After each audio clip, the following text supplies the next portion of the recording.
Hello friends, this is a very important section of the UPSC. This is a common for the polity and modern history. Government of India Act. Government of India Act 1999, 1919, also known as a Montagu-Chelmsford Reform.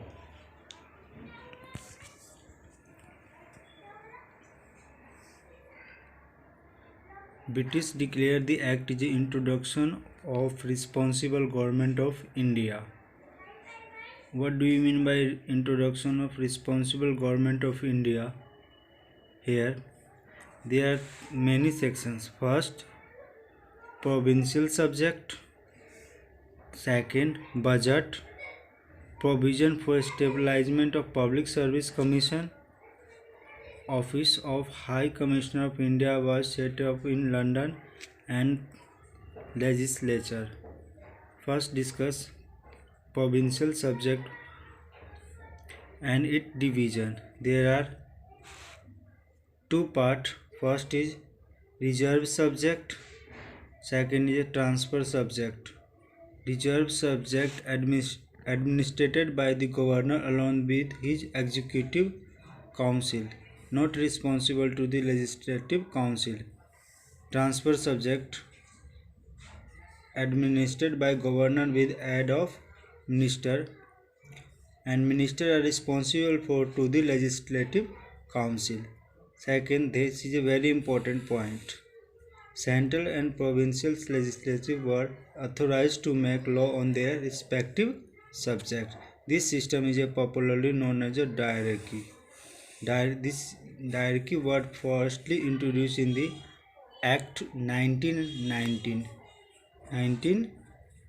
This is a very important and key word for this act. Budget.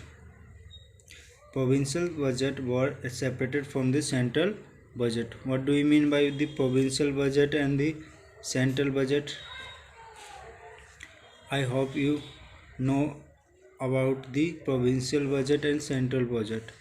Provincial legislature were empowered to enact their budget. Features. Provision for the establishment of Public Service Commission. This is a very important fact about this act. Officer of High Commissioner for India was set up in London. Transfer some function of Secretary of State to Commissioner. Central Legislative Council was replaced by the bicameral legislatures, upper house of a council state and lower house of the legislative state. Legislatures. Chapter. This is a very important point of this 1919 Act. Separate electorate were introduced for Sikh, Anglo-Indian, Indian Christian and European. This is a very important. The key word of this Government of India Act 1919 is diarchy and separate electorate were introduced for the Sikh, Anglo-Indian, Indian Christian and Europe. This is a summary of Government of India Act 1990. On my behalf, all about this. It is very important for UPSC, PCH and other exams. Thank you.